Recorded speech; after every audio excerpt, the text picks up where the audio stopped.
पिछले क्लास में हमने ओम्स लॉ, रेजिस्टेंस और रेजिस्टिविटी इन टॉपिक्स के बारे में स्टडी किया था।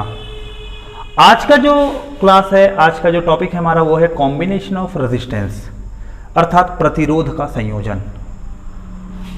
पहला चीज तो यह था कि प्रतिरोध, जिसके बारे में हमने कल बात किया था।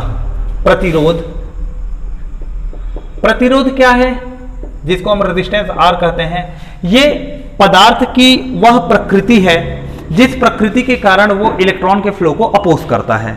और अपोज क्यों करता है उसका भी कारण कल हम लोगों ने देखा कि एक इलेक्ट्रॉन जब ट्रेवल करता है, अर्थात किसी चालक के दोनों सिरों पर विभवांतर लगाते हैं, तो धनात्मक आवेश की ओर जब इलेक्ट्रॉन आगे बढ़ता है तो उसी की जैसे और भी इलेक्ट्रॉन आगे बढ़ते हैं और वो उस मटेरियल के अंदर उपस्थित अन्य एटम या इम्प्यूरिटी जो पार्टिकल होते हैं उन पार्टिकल से टकराकर उनकी गति कम होती है। और गति कम होने की ही जो प्रक्रिया है, वही जो प्रभाव है, उसे ही हम प्रतिरोध कहते हैं, रेजिस्टेंस के नाम से जाना जाता है। मगर रेजिस्टेंस की आवश्यकता क्या होती है, मतलब हमारे लिए ऐसा क्या चीज है कि क्यों रेजिस्टेंस आवश्यक है। तो रेजिस्टेंस की आवश्यकता बिल्कुल उस तरीके से है कि इसको फिर से हम एक एनालॉजी के रूप में समझते हैं, एक उदाहरण के रूप में समझते हैं। जैसे कि एक व्यक्ति को पैदल जब वो चलता है तो पैदल चलने के लिए घर्षण की आवश्यकता होती है, फोर्स ऑफ फ्रिक्शन नेसेसरी है। कोई सतह बिल्कुल चिकना है, जैसे टाइल्स के ऊपर हमने तेल डाल दिया, उसके ऊपर चलना आसान नहीं है। लेकिन वहीं पर टाइल्स यदि सूखा रहेगा तो आसान है, और टाइल्स नहीं रहेगा, सामान्य सतह है, तो चलना और आसान हो जाएगा। अर्थात दो सतह के मध्य जितना फ्रिक्शन होगा, कार्य उतना ही अच्छे से संपादित हो सकता है।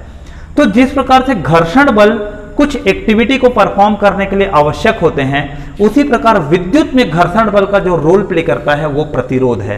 अर्थात जैसे force of friction normal mechanics में, नॉर्मल लिनियर मोशन में जो कार्य करता है, वही काम रेजिस्टेंस इलेक्ट्रिसिटी में काम करता है। तो रेजिस्टेंस का जो भौतिक महत्व है वो क्लियर हुआ कि करंट फ्लो हो रहा है, मगर एक तार पर जितना भी करंट फ्लो होते हैं, अब उस तार से बहुत से कंपोनेंट एडेड रहते हैं। जैसे एक उदाहरण लेता हूं कि मान लेते हैं हम कि ये एक हमारे पास विभवांतर है, ये विभवांतर हमने 220 वोल्ट का लगाया। इस 220 वोल्ट के विभवांतर के कारण इस परिपथ में, ये विद्युत एक परिपथ है, इस विद्युत परिपथ में यहां हमने एक छोटा सा बल्ब लगा दिया इस तरीके से, और हम ये देख रहे हैं कि इस बल्ब का जो प्रतिरोध है, इसका अपना स्वयं का प्रतिरोध होगा, जिसके कारण वो करंट को फ्लो होने से रोक रहा है। तो हो सकता है इस पर 1.5 एम्पियर का करंट फ्लो हो रहा हो। अब ऐसी भी स्थिति है कि ये बल्ब तो 1.5 एम्पियर तक के करंट को हैंडल कर सकता है, इसलिए इसमें से उतने करंट फ्लो हो रहे हैं। मगर कहीं ऐसा हुआ कि यदि इसके समानांतर में हमें कोई और डिवाइस इस तरीके से हमें क्या करना पड़ा, ऐड करना पड़ा, जोड़ना पड़ा उसको चलाने के लिए। यहां हमने बटन लगा दिया इस तरीके से। अब ये देखते हैं कि ये डिवाइस की जो मैक्सिमम रेटिंग है वो कितने करंट को अपने से फ्लो करा सकती है, और उतना करंट फ्लो होगा तब कहीं जाकर यह डिवाइस कार्य कर पाएगा संपूर्ण रूप से। हो सकता है इस पर जो करंट फ्लो होना है वो केवल 0.5 एम्पियर तक का हो। तो इसका तात्पर्य तो यह है, या 0.5 एम्पियर तक का हो, और ये दोनों पैरेलल सर्किट होने के कारण इनमें से 1.5 एम्पियर का करंट आपस में डिवाइड हो गया। या ऐसा ले सकते हैं हम कि मान लेते हैं कि 3 एम्पियर का करंट आ रहा है, यहां से 3 एम्पियर से 1.5 एम्पियर का करंट इस बल्ब से होकर चला गया, तो बचा हुआ 1.5 एम्पियर इसमें से आएगा। अब देखेंगे ध्यान से, इस रास्ते से 1.5 एम्पियर का करंट बह रहा है, और इसमें लगे हुए डिवाइस को अधिकतम कितना एम्पियर चाहिए ऑपरेट होने के लिए, 0.5, अर्थात आधा एम्पियर। तो 1.5 एम्पियर का करंट यदि इसमें से हम फ्लो कराएंगे तो इसके अंदर मौजूद जो भी फिलामेंट होंगे या जो भी वायर होगा वो वायर जल जाएगा हीटिंग इफेक्ट ऑफ करंट के कारण, और ये डिवाइस खराब हो जाएगा, बर्न हो जाएगा। तो उन चीजों को रोकना है, तो उसे रोकने के लिए क्या करना पड़ता है, इधर इसके पाथ में कहीं कुछ इस तरीके से रेजिस्टेंस लगा दिया जाता है। उतने ओम का रेजिस्टेंस लगाएंगे जो कि 1.5 एम्पियर के करंट को रोक कर इसके पास केवल 0.5 एम्पियर तक के करंट को बहने देगा। तो रेजिस्टेंस क्या है? रेजिस्टेंस वास्तव में किसी भी सर्किट में प्रयोग किया जाने वाला वह एलिमेंट है, वह युक्ति है जो उस सर्किट में नेसेसरी डिवाइस के पास जितना करंट पहुंचाना है उस करंट को, उतने अमाउंट ऑफ करंट को वहां सेंड करने का काम करता है। अर्थात यदि ये रेजिस्टेंस नहीं लगाएंगे तो 1.5 एम्पियर का करंट इससे फ्लो होगा और वो इस डिवाइस को क्या कर सकता है? बर्न कर सकता है, जला सकता है। क्यों? क्योंकि इसकी मैक्सिमम रेटिंग 0.5 एम्पियर को होल्ड करने की है। उससे ज्यादा का करंट इससे फ्लो होगा तो जल जाएगा। तो करंट को हम रोकेंगे कैसे? करंट को रोकना, इसका तात्पर्य फ्लो ऑफ चार्ज को रोकना, और फ्लो ऑफ चार्ज को कौन रोकता है?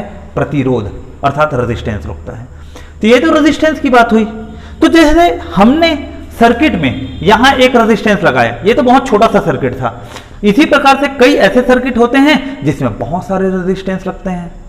तो वो सर्किट जिसमें बहुत सारे रेजिस्टेंस लगे हुए हों, तो उन सर्किट का जो साइज है वो हेवी हो सकता है, बड़ा हो सकता है, बल्कि हो सकता है। तो उनके साइज को हमें कम करना है, रिड्यूस करना है। अर्थात मान लेते हैं कि किसी सर्किट में 10 प्रतिरोध हमने लगाया है, मगर हम ये देखते हैं कि उसको शॉर्ट आउट करके हम केवल 2 रेजिस्टेंस से काम चला सकते हैं। अर्थात 8 रेजिस्टेंस हमने एक्स्ट्रा उसमें लगाया हुआ है। मान में परिवर्तन हो सकता है मगर डिवाइस की संख्या भी तो कम होगी। तो प्रतिरोध का संयोजन या कॉम्बिनेशन ऑफ रेजिस्टेंस इसी चीज के लिए आया कि किसी सर्किट के जो आकार है उस आकार को मिनिमाइज से मिनिमाइज करें मगर उसकी वर्किंग कैपेसिटी में कोई भी अंतर ना आए। तो मिनिमाइज करने का जो टेक्निक होता है, अर्थात उसके लघुकरण हम कह सकते हैं कि कोई भी विद्युत परिपथ है, विद्युत परिपथ जो बहुत बड़े आकार में है, बड़े आकार के विद्युत परिपथ को हमें मिनिमाइज करना है, लघुकृत करना है। तो उसके लिए जिस सिद्धांत का हम प्रयोग करते हैं वो है कॉम्बिनेशन। अब चूंकि हम बात कर रहे हैं प्रतिरोध के लिए तो कॉम्बिनेशन ऑफ रेजिस्टेंस की बात किए। अब किसी विद्युत परिपथ में केवल प्रतिरोध बस प्रयोग नहीं होता, संधारित्र और कुंडली का भी प्रयोग होता है, उनके भी संयोजन की बात होती है। मगर हमारे सिलेबस में केवल प्रतिरोध का संयोजन है। हिंदी में आप लिखेंगे तो यह है प्रतिरोध का संयोजन। संधारित्र और कुंडली हमारे सिलेबस में नहीं है, इसलिए हम उनके ऊपर डील नहीं कर रहे हैं। हमें मेन जो वर्क है वो केवल रेजिस्टेंस के ऊपर है। तो प्रतिरोध का संयोजन क्यों करना पड़ता है? उसका कारण है कि जो भी विद्युत परिपथ है उसके आकार को कम करने के लिए, घटाने के लिए, लघुकृत करने के लिए। क्योंकि जो काम 2 रेजिस्टेंस से हो सकता है उस काम के लिए 10 रेजिस्टेंस को लगाने की आवश्यकता नहीं है। मान में अंतर हो सकता है मगर रेजिस्टेंस की संख्या हम इसको मैटर कर रहे हैं। तो इस आधार पर प्रतिरोध के संयोजन 2 प्रकार से होते हैं। एक होता है श्रेणी क्रम में संयोजन और दूसरा होता है हम लोग का समांतर क्रम में संयोजन। अब इन दोनों का अपना एक डेरिवेशन है। यदि हम श्रेणी क्रम के संयोजन की बात करते हैं, देखेंगे इस तरफ, श्रेणी क्रम कब कहा जाएगा?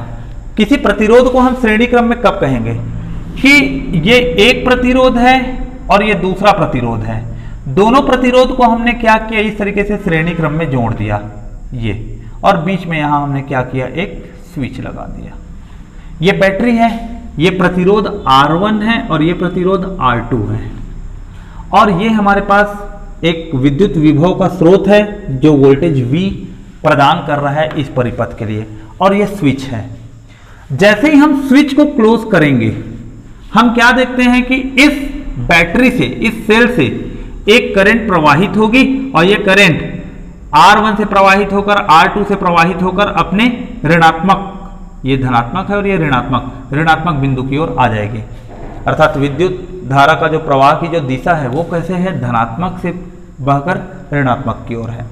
ये इस प्रकार की बात है। अब R1 और R2 की हमने बात किया, ये दोनों को श्रेणी क्रम हम कब कहेंगे? 2 प्रतिरोध श्रेणी क्रम में कब कहलाते हैं? उसका है कि ये एक कंपोनेंट है और ये दूसरा कंपोनेंट है। ये दोनों श्रेणी क्रम में कब जुड़ेंगे? जब पहले प्रतिरोध का अंतिम बिंदु दूसरे प्रतिरोध के प्रथम बिंदु से जुड़ जाए और इसमें प्रवाहित होने वाली धारा अर्थात इससे जो धारा बह के निकली वही धारा इसमें एंटर करे, तब इस स्थिति में ये दोनों के दोनों प्रतिरोध श्रेणी क्रम में कहलाएंगे। तो ये श्रेणी क्रम है। अब हमने ये देखा कि इस सर्किट को वर्क करने के लिए, इस सर्किट को कार्य करने के लिए दो प्रतिरोध की आवश्यकता पड़ी। दोनों प्रतिरोध के अपने अलग अलग मान हो सकते हैं।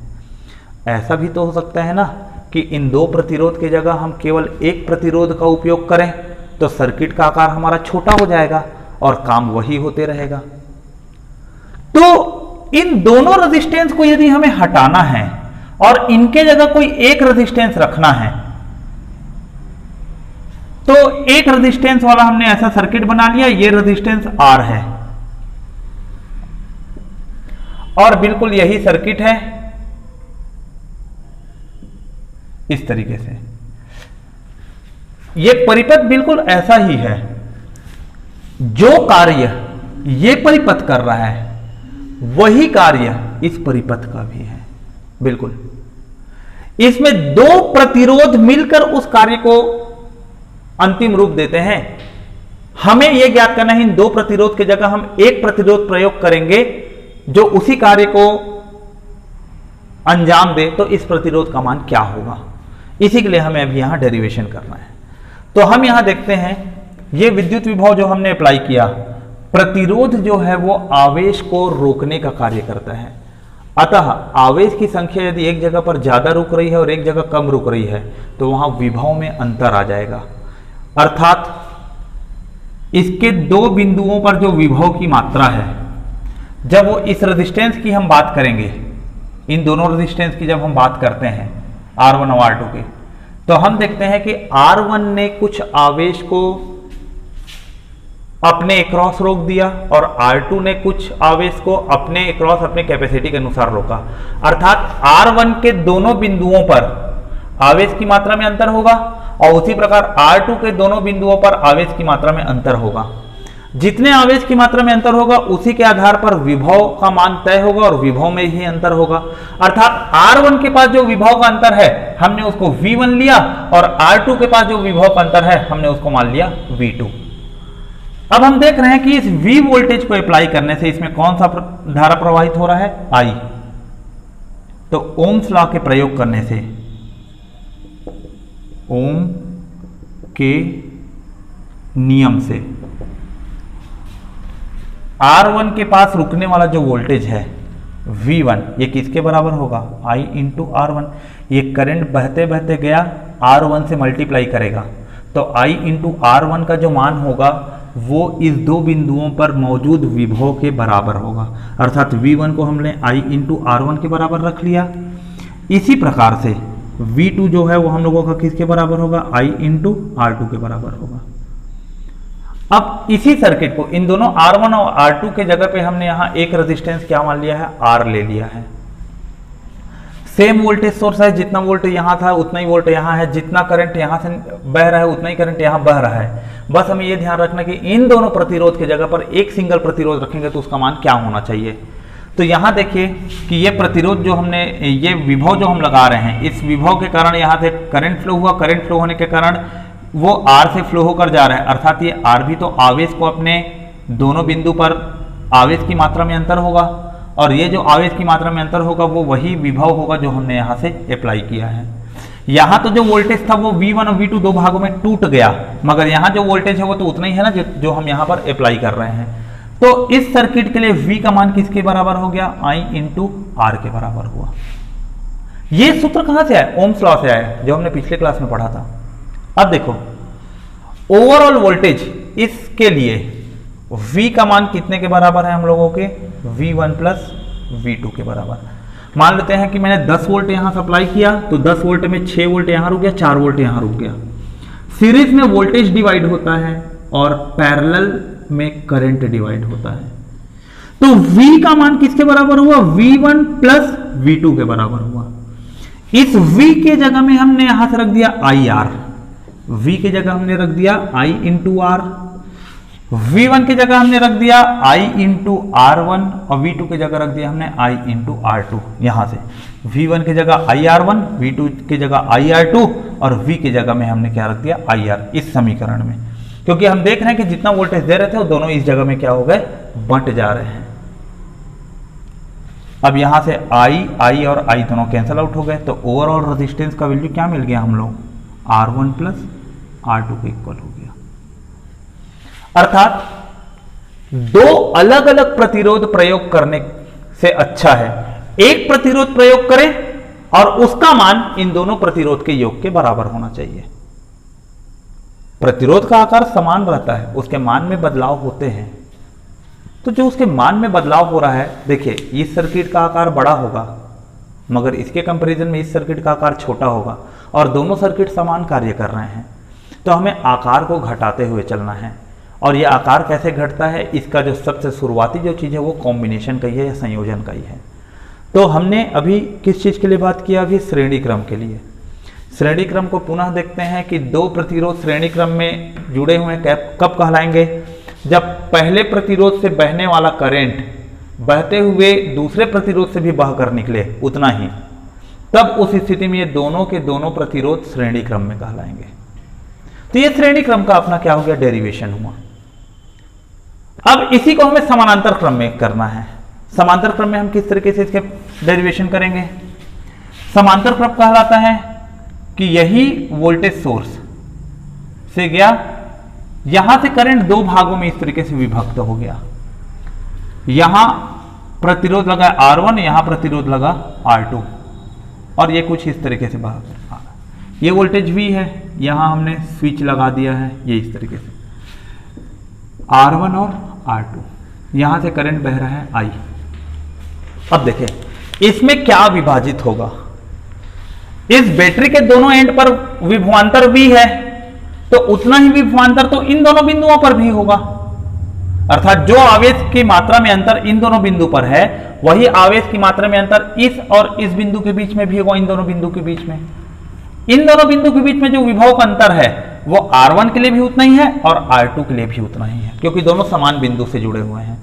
मगर इसमें ऐसा नहीं था, R1 का एक सिरा R2 के एक सिरे से जुड़ा हुआ था, R1 का दूसरा सिरा बैटरी के धनात्मक से, R2 का दूसरा सिरा ऋणात्मक से जुड़ा था। मगर यहां की आप बात करेंगे, R1 का सिरा धनात्मक से और R1 का दूसरा सिरा ऋणात्मक से जुड़ा है, उसी प्रकार R2 का एक सिरा धनात्मक से और R2 का दूसरा सिरा ऋणात्मक से जुड़ा है। अर्थात दोनों प्रतिरोध इस विभव से समान रूप से जुड़े हुए हैं। तो इसका तात्पर्य है कि जितना भी विभव हमने यहां दिया वो विभव का अंतर इस जगह के लिए भी उतना ही विभव होगा और इस जगह के लिए भी उतना ही विभव होगा। तो विभव में कोई अंतर नहीं आया, कहां, समानांतर पे, मगर विद्युत धारा प्रवाह में अंतर आएगा। उसका कारण यह है कि इसमें से जो भी करंट I बहते हुए गया, स्विच को हमने क्लोज किया तो ये धारा बहते हुए इस बिंदु पर पहुंचा और इस बिंदु पर पहुंचने के बाद धारा ये देखेगा, जहां प्रतिरोध कम है वहां ज्यादा धारा प्रवाहित होगा और जहां प्रतिरोध ज्यादा है वहां कम धारा प्रवाहित होंगे। तो इस हिसाब से ये विद्युत धारा दो भागों में टूट गया, ये I1 और ये इस प्रकार से I2। और देखेंगे कि ये I1 और I2 जिस बिंदु से अलग हो रहे हैं और जिस बिंदु पर आकर मिल रहे हैं, यहां I1 आया और इस जगह पर I2 जाकर क्या हुआ, मिल गया। जिस बिंदु से दोनों अलग हुए और जिस बिंदु पर दोनों जाकर मिलते हैं, उन दोनों बिंदु के बीच के जो भी ब्रांच होते हैं, ये ब्रांच आपस में समानांतर होते हैं। तो समानांतर ज्ञात करने का ये तरीका है कि विद्युत धारा का प्रवाह किस बिंदु से अलग हो रहा है और विद्युत धारा का प्रवाह किस बिंदु में जाकर मिल रहा है। वो दोनों बिंदु के बीच के जो भी ब्रांच होते हैं, जो भी शाखाएं होती है, वो दोनों शाखा आपस में, दो तीन जितने भी होंगे वो सब आपस में समानांतर होते हैं। तो हमने देखा यहां वोल्टेज डिवाइड हो रहा था V1 और V2 के रूप में, मगर धारा दोनों में समान था। यहां वोल्टेज दोनों में सेम है मगर धारा यहां क्या हो रही है, विभाजित हो रही है। तो इस बात को आप बहुत अच्छे तरीके से ध्यान रखेंगे। सीरीज में, श्रेणी क्रम पे क्या होता है, आपका V डिवाइड होता है और I जो रहता है वो सेम होता है, बिल्कुल एज इट इज। मगर समानांतर की जब हम बात करते हैं तो इसमें क्या होगा, V सेम होता है और करंट जो है दोनों चीज में डिवाइड होता है इस तरीके से। अब इसके लिए हमें क्या करना है, रिलेशन लिखना है, डेरिवेशन को। इस प्रतिरोध के पास कितना विभवांतर है, V, तो ये V किसके बराबर होगा, करंट I1 R1 से गुजर के जा रहा है, तो I1 इंटू R1 किसके बराबर हो गया, V के बराबर हो गया। ओम्स लॉ का ये भी कथन था, किसी प्रतिरोध से जितना करंट प्रवाहित होगा उस करंट की मात्रा को उस प्रतिरोध से गुणा करने पर जो मान मिलेगा वो उसके विभवांतर के बराबर होगा। हम इसको इस तरीके से भी समझ सकते हैं। तो V का मान किसके बराबर हो गया, I1 into R1।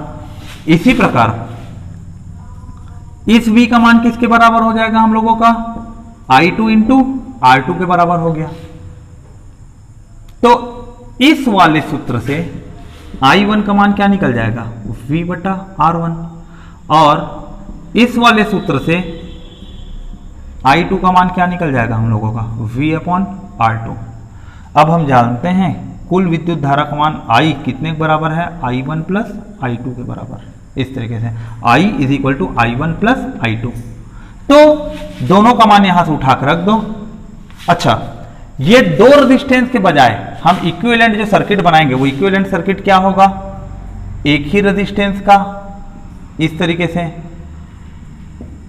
Voltage V, resistance R और यहां से करंट I फ्लो हो रहा है। यहां वोल्टेज V का मान किसके बराबर होगा, I इंटू R, तो I का वैल्यू किसके बराबर हो गया, V अपॉन R। जैसे देखें इक्विवेलेंट सर्किट में V is equal to I R है, वैसे ही यहाँ भी इक्विवेलेंट जो सर्किट है, जो संयोजित जो सर्किट है हम लोगों का समायोजन वाला, उसके लिए वोल्टेज का मान किसके बराबर होगा, I गुणा R के बराबर। तो यहाँ से I का मान निकाल लेंगे वो V अपॉन R के इक्वल हो गया। इस डेरिवेशन में देखो वोल्टेज डिवाइड हो रहा था, तो हमने कौन सा समीकरण उपयोग किया था, V बराबर V1 प्लस V2। यहां हमारा करंट क्या हो रहा है, डिवाइड हो रहा है, तो हम कौन सा समीकरण उपयोग करेंगे, I is equal to I1 plus I2 की बात करेंगे। अब ये I का मान, I1 का मान और I2 का मान हम दोनों यूज रख लेते हैं। I का मान हमने रखा V अपॉन R, I1 का मान रखा V अपॉन R1, I2 का मान रखा V अपॉन R2। अब इसको हल कर दें, V और V सब में कॉमन है, तो आंसर क्या मिला, 1 अपॉन R का value 1 upon R1 plus 1 upon R2 के बराबर मिल गया। तो ये समानांतर क्रम में संयोजन की बात करता है। तो ये दोनों का डेरिवेशन हो गया। सीरीज में क्या होता है, ओवरऑल रेजिस्टेंस इंडिविजुअल रेजिस्टेंस के योग के बराबर रहता है। पैरेलल में क्या होता है, ओवरऑल रेजिस्टेंस का व्युत्क्रमानुपात, व्युत्क्रम इंडिविजुअल रेजिस्टेंस के व्युत्क्रम के योग के बराबर होता है। यहां सीधे सीधे योग के बराबर होता है, यहां व्युत्क्रम के योग के बराबर होता है। यह अंतर है समानांतर क्रम में। तो ये श्रेणी क्रम की बात किया हमने और ये समानांतर क्रम की बात किया। ये दो डेरिवेशन थे हमारे इसको लेकर। तो ये दोनों डेरिवेशन मेंस के एग्जाम में पूछे जा सकते हैं, एज वेल एज यदि आप फॉरेस्ट का पेपर दे रहे हैं तो उसके लिए भी बिल्कुल समान रूप से उपयोगी हैं। क्योंकि ऑब्जेक्टिव एग्जाम में डेरिवेशन नहीं पूछा जाएगा मगर कॉन्सेप्ट तो क्लियर होना चाहिए। ऐसा पूछ सकता है कि करंट किस में डिवाइड होता है, तो करंट समानांतर क्रम में डिवाइड होता है। वोल्टेज किस में डिवाइड होता है, तो वोल्टेज सीरीज में श्रेणी क्रम में डिवाइड होता है रेजिस्टेंस के मध्य। तो एक क्वेश्चन तो इस तरीके से पूछा जाता है। अब एक छोटा सा मान लेकर हम श्रेणी और समानांतर क्रम के लिए क्या करते हैं, मान निकाल कर देखते हैं और एक कंक्लूजन हम निकालते हैं। बहुत छोटी सी चीज है, बहुत छोटी सी बात है कि यहां उस चीज को लेते हुए चल रहा हूं। मान लेते हैं दो प्रतिरोध हैं। एक प्रतिरोध जैसे हम यहां बात करते हैं, ये इस तरीके से मान लेते हैं दो प्रतिरोध लिया, R1 इज इक्वल टू 3 ओम लिया और R2 इज इक्वल टू मैंने 5 ओम ले लिया। अब देखें इन दोनों रेजिस्टेंस को पहले हम किस में जोड़ते हैं, सीरीज में, सीरीज अर्थात श्रेणी क्रम में। तो ओवरऑल रेजिस्टेंस किसके बराबर होगा, R1 प्लस R2। ये श्रेणी क्रम के लिए है और ये समानांतर क्रम के लिए है, समांतर के लिए। यहां ओवरऑल रेजिस्टेंस किसके बराबर होगा, 1 upon R1 plus 1 upon R2 के बराबर। सीरीज में R का वैल्यू R1 प्लस R2 है और पैरेलल में R का value 1 upon R is equal to 1 upon R1 plus 1 upon R2 है। अब इसमें वैल्यू रखो, R is equal to R1 की जगह 3 ओम और R2 की जगह 5 ओम। 3 और 5 कितना हो गया? 8 ओम ओवरऑल रेजिस्टेंस। यहां 1/R का वैल्यू किसके बराबर होगा? 1/3 प्लस 1/5। इसको हल कीजिए, 5 एकम 5 धन ये 3 है और ये 1 है, 3 एकम 3 बटे 5 दिया कितना हो गया? 15। तो 1/R का मान 5 धन 3 बटे 15 है, तो 1/R का मान कितना बराबर हो गया? 8/15, या R का मान आप निकालेंगे तो कितना हो जाएगा? 15/8। इसको R/1 लिख लिया तो इसको 15/8 लिख लिया हमने। यहां भी हम R का मान निकाल रहे थे, यहां भी हम R का मान निकाल रहे हैं। यहां R का मान कितना है? 8 एकम 8, 8 एकम 8 बच गया 7, 70, 8 8 64, 1.8 ओम समथिंग आया।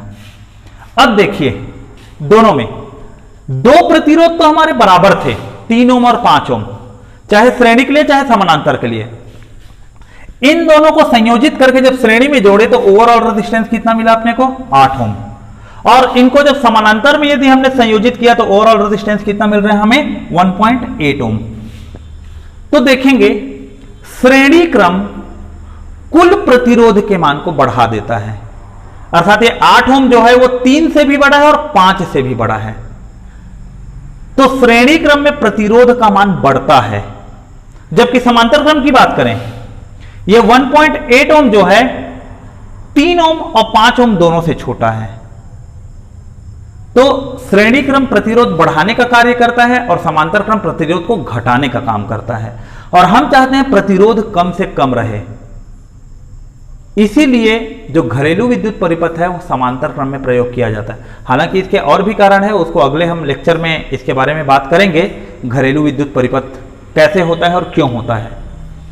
अब हमने इनके ऊपर बात किया, इसमें एक और कंक्लूजन है, श्रेणी क्रम में ओवरऑल रेजिस्टेंस का मान, जितने रेजिस्टेंस का हम श्रेणी क्रम निकालते हैं उसके सबसे बड़े मान से भी बड़ा होता है।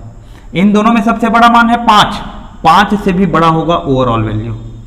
जबकि समानांतर क्रम में ओवरऑल जो वैल्यू रहता है, जो सबसे छोटा वैल्यू होगा उससे भी छोटा होता है। तो ये एक इसका कॉमन कंक्लूजन है श्रेणी और समानांतर क्रम को लेकर। अब अगले क्लास में हम श्रेणी और समानांतर क्रम से संबंधित न्यूमेरिकल्स की बात करेंगे कि कितने प्रकार के संभवतः सर्किट बनते हैं, उन सभी सर्किट का हमको सॉल्यूशन किस तरीके से निकालना है। और ये दोनों परीक्षाओं के लिए, फॉरेस्ट सर्विस के लिए भी और मेंस के लिए समान रूप से उपयोगी है, इसलिए आप बहुत ध्यान से चीज़ों को देखते और पढ़ते हुए जाइए। धन्यवाद।